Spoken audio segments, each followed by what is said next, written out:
Welcome to the Sweet Life Coaching Podcast, connecting real people with expert advice to achieve a healthier lifestyle and live a more fulfilling and abundant life. Here is your host, Coach Tavia. Well, hello, everybody, and welcome back to the show, the Sweet Life Coaching Podcast. I'm your host, Coach Tavia, and your only solo host today. Only solo speaker. Sorry, guys. No guest speakers today. Sorry, guys. But you get me. Only me today. But today, I hope you're excited because this is going to be the fourth part series, basically, of the Lyme Awareness Month and for the month of May. And I am going to be talking about something really, really important today. And that is a virus that you don't want to get and a virus that is sometimes missed, or I could say goes hand in hand with Lyme disease. And that is called the lovely Epstein-Barr Virus. Welcome, Epstein-Barr Virus, if you were there. No, he is not my guest. Anyways, Epstein-Barr Virus. We are going to talk about EBV today. Have you heard of it? EBV. So Epstein-Barr Virus. How many of you have ever heard of Epstein-Barr or know what it is? It's otherwise known as the kissing disease. It's a virus, like I said, an infectious virus that is actually really quite common. And if you heard that noise, it was me knocking over my water. Yes, we are live, folks. So things happen. You might hear the dog bark, whatever. So anyways, let's go back to talking about the EBV. A lot of you who are listening may say, I have that, or I had mono when I was a kid, but I never heard the term Epstein-Barr virus. And Epstein-Barr virus is the virus that causes mono. So let's talk about this for the basics of it. Okay. It's in the family of viruses, it's in the family of the herpes viruses. And it is also transferred. It's very common, very, very, very common. I'll say that right now. It's a lot of kids get it in college, or in high school or elementary school. I got mine in college. So everybody can, or you get it anytime. You can get it as an adult. There's so many different time periods when you can get it. There's no, bad time or good time. It's just, we don't want it. No one wants it. So anyways, what is Epstein-Barr virus? So it's a virus in the herpes family, like I said, and it's transferable through usually saliva. That's why they call it the kissing disease. But again, it can affect up to 3 million people per year in the United States. Like I said, it's very common. A lot of people have it and they don't even know that they have it in their system until they get sick, like with Lyme disease. And we'll talk about the correlation and the interesting thing between Lyme and EBV. And, but before I do so, let's talk about the symptoms of EBV. So symptoms range from like fever, sore throat, swollen lymph nodes in the neck, and a large spleen. You can get swollen tonsils, your liver can swell up, just not be very hungry, overall feeling like fatigued and weak and feel caca, just feel like you have the flu, headache, even rashes can be, a cause of it, or excuse me, a symptom of it. So like I said, causes of it, going back to that, it spreads easily through bodily fluids such as saliva. It can be spread through kissing, sharing foods, drinks, sharing your cups, utensils, toothbrushes. It can even be on a contaminated surface, even on objects with like a child or someone who drooled or something like that, can even transfer it to you. So it's very, very easily spread. And it can be spread through blood transfusion, organ transplantation, even through sexual contact. So it's there. It's a thing. Moms can pass it on to their babies. All of those things. So is there prevention of EBV? Well, it's not like anybody's really seeking out and saying, I don't want to get EBV and I'm going to not get EBV today. So I'm going to do this, this, and this. It's just kind of like any virus, just like, the Rona going around, it's like avoid contact with people that are sick, wash your hands, try not to share and swap, your water bottles with your friends. And if you have kids, don't let them share things like that. Obviously you don't want to kiss someone that's been infected or, that's been infected. And those are all kind of the preventative things, right? So, diagnosis wise, how do you get diagnosed? Well, definitely if you go in feeling like crap, they're going to do a blood test And the first thing they're going to say is usually when you have these symptoms, they're going to say that you have what's called mononucleosis. And they do what's called a mono spot test. I actually contracted mono back when I was in college. And my friend and I was on the dance team. Just a little side note, I was on Eastern Washington University's dance team, Go Eagles. And my girlfriend who we were on the team together, and we hung out all the time. And, we'd swap bottles of water and share, and, we were always around each other. I mean, we're in classes, everything. So my friend and I got it from her, I guess. I got sick one day and she's like, oh yeah, I just had that last week. And I'm like, what? I was like, that's why you were out? You didn't share this with me. So anyways, so I got it in college and I was really, really sick. Actually, I went to the doctor. They said I had a throat infection. I had this massive sore throat. And then I wasn't getting better on antibiotics. And I came back a couple days later, back to the clinic on the campus at the school. And they did a mono spot test. And she's like, you got mono. And I was like, oh my God. And I knew it was, I wasn't, I'd heard about it and stuff. And I felt like crap. So I went home, got better. I mean, it took me a while. The fatigue is real. It's a really bad symptom of fatigue, of mono is fatigue and whatnot. So how do you diagnose this? Blood test, mono spot test, get a blood test, check for other infections too, and rule out anything else. But basically you detect the antibodies of the EBV. So that's how you check for Epstein-Barr virus and mono. Okay, now let's shift gears really quick because this is going to be a shorter episode because I just want to get this information out, because we talked about in the last podcast with Dr. Wakely about testing for Lyme, testing for a little bit about corona, and how antibodies, right? Everybody knows what an antibody is. In the last year, unless you've been under a rock, you don't know what an antibody is. That's typically what these tests test for, is the antibodies, just like with EBV, they're testing for the antibodies. So with the last podcast we were talking about with Dr. Wakely, he was talking about, how if you don't have a robust immune system, your antibodies may not even show up.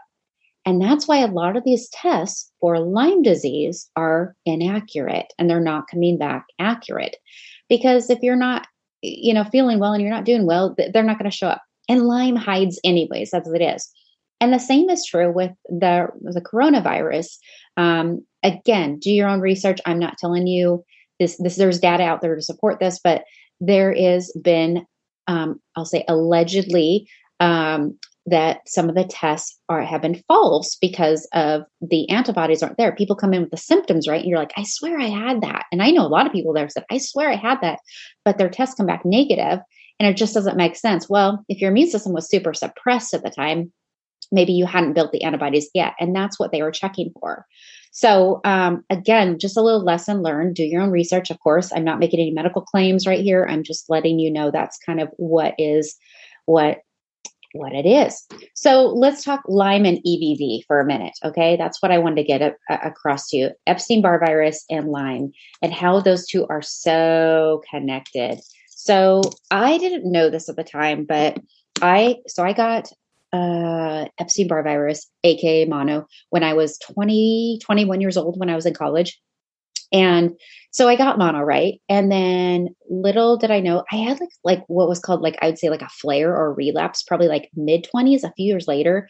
Same symptoms, chronic fatigue, my abdomen hurt, my spleen hurt, and all of those things, right? So I just went back to the doctor and they retested me and they said, yeah, you have mono again. I'm like, what? So guys, you don't get mono again. You have Epstein-Barr virus that will flare up again. And once you have a virus, it always stays in your system, guys. I'm sorry to say, viruses do not ever go away. They go dormant, and they are always there. They just go dormant. And when you have a trauma or something that comes out, like another illness or something that will trigger this virus to come out, like a suppressed immune system, then that's going to happen. So anyways, I had these, I thought were flare-ups. And I don't know if anybody out there is listening ever thought maybe they had a couple more times when they had mono or Epstein-Barr virus. Well, I'm here to tell you that looking back now, I had Lyme. And here's the tricky part. So Remember when I said Lyme hides? Yeah, it likes to hide. So it was hiding under this Epstein-Barr virus thing. My Epstein-Barr virus levels were off the chart. And I'm going to tell you two terminology here right now. When you go get if you go to the doctor right now, you say, I want to check my Epstein-Barr virus load. If you've ever had mono and you're not feeling good, you need to go get this checked. And there's two things you want to look for, the IgG and IgM. IgG number means past infection, and it'll give you a number. And IgM means current infection, and it'll give you a number. So if you have an IgG, a really high number, an IgM, really high number, chances are you're in a flare right now, and your Epstein-Barr virus is very prevalent, and you're fighting some of this viruses off. So, okay, so let's bring it back again. All right, let's bring it back again to the Lyme. So for me, I kept feeling like I had these flares, right? And actually, now as I look back, I'm like, it wasn't EBV. It was more Lyme disease as things started popping up. So, yes, the Epstein-Barr virus was there. Yes. It was still a thing. But as I dig down deep into it, I believe that the Lyme disease actually caused a lot of my Epstein-Barr virus. They just go, I think they like to feed off of each other. I really do. So here we are, Epstein-Barr virus, right? So it's a family in the herpes virus, like I said, and herpes virus is like chickenpox is a herpes virus, guys. So I don't want you to think that there's different types of herpes virus in herpes family. So, like I said, so a lot of times when I see someone that has high EBV numbers that comes to me, I suspect, or I want to kind of go down the hole of thinking, do they have potential Lyme disease, or have they been exposed to Lyme? Have they ever been bit by a tick, a spider, a flea, a mosquito? Have you ever had a big bad spider bite? Have you ever traveled outside the country? Have you ever traveled back east? Actually, Lyme is everywhere. Have you ever been a camper? Have you ever been around ticks or deers or anything like that? Have you ever hiked in the woods? Then you've been exposed to Lyme, or potentially a critter that is exposing you to Lyme.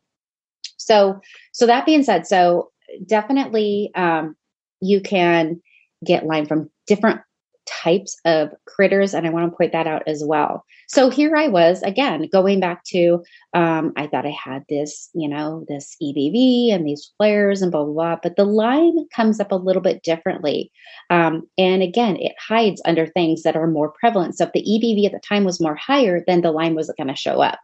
So I actually didn't get diagnosed with Lyme disease till about 10 years later.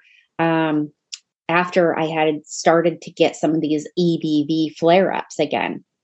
So, and Lyme, again, the symptoms are very similar to EBV in that it's fatigue. You can get a rash, you can get headaches, you can get joint pain, you can just overall feel like crud. So there's a lot of things that are being missed here. And I want to point that out. If, again, you are sick and you're going to the doctor and you're like, gosh, I'm just so fatigued. I keep getting sick, keep feeling sick. I keep having all these issues and it's just not getting better. And they say, well, it's EBV. Okay. EBV, first and foremost, we got to control the virus. We got to get that inflammation down. We got to do some things to control that viral load. And there's things that you can do, and I can help you with that. So, but with Lyme, it's a bacteria. It's a little bit different. It's not a virus, guys. It's a bacteria, and it's a little parasite too. And it's nasty. So the thing is that we need to make sure we are looking at both and all avenues of things when we have an EBV diagnosis or a past EBV diagnosis, a past mono, a past exposure to Epstein-Barr virus. Again, very, very common. A lot of people carry it. They don't even know they have it. I've had patients come into my office and I test them and they're like, you have EBV. And they're like, what's that? And they don't even know, or they have it and they don't even have, they'll have some numbers come up and they don't even have really symptoms. So again, it's really common, but how you react, how your immune system reacts is how you're going to feel.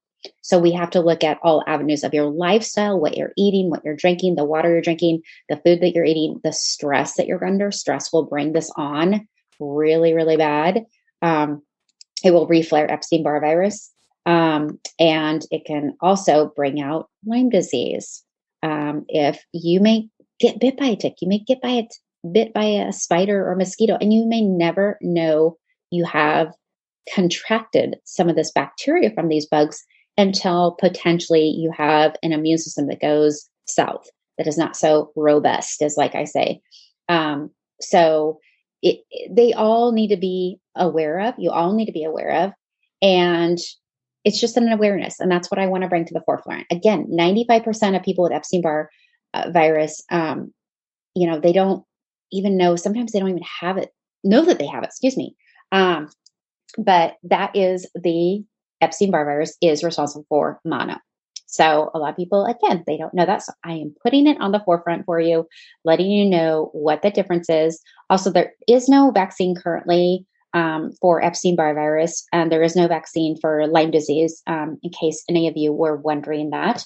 And then lastly, I just want to talk about a little bit about co-infections with Lyme disease. Co-infection is like a secondary infection, right? Epstein-Barr virus is a co-infection, believe it or not, a secondary infection. And co-infections are sometimes, again, overlap, and they will hide a proper Lyme disease diagnosis. A lot of times people will, let me back up, whatever your body is screaming out right now is going to show up on a test. So just to give you a name of a couple co-infection or secondary infections that can be also transmitted through deer ticks and infects people is Babesia. Babesia is one of them. Excuse me. Bartonella is another one, also known as cat scratch fever. If you ever seen someone that actually has, it looks like scratches on them. They kind of look like stretch marks, but they're not. That's actually a cat scratch fever. It's really crazy. Mycoplasma is another prevalent one. And it is also, it's like in the lungs. It causes symptoms including chronic fatigue and cough and some neurological symptoms as well. Another one is Rikketsia. Rikketsia is the bacteria behind spotted fevers, like Rocky Mountain spotted fever. If you've ever heard that from someone. Erlichia. Erlichia can cause flu-like symptoms as well. Can give you a low white blood cell count. It infects the white blood cells and the monocytes in your blood. It's also associated with like high fever, fatigue, muscle aches, headache. Chlamydia is actually also a co-infection, and it can affect the myelin. It can affect the nerves. It's also it's prevalent in a lot of multiple sclerosis patients as well. And so that's another one. And then of course, Epstein-Barr virus, like I mentioned, is the last one. So anyways, I will hop off now. I just want to give you a little bit of educational piece about Epstein-Barr virus, what it is, what you can do if you have it. I hope you don't have it. I hope no one listening ever has it. Excuse me. And I hope that you stay well and hydrated and eat good food, take care of your body, get lots of rest, reduce that stress. And of course, if you need a health coach, I am always here for you. I'm your coach, Tavia, and that is all for today. Have a blessed day. Take care. I love you. Bye-bye. You've been listening to the Sweet Life Coaching Podcast. To learn more about the topics mentioned on today's show, please visit sweetcoachtavia.com.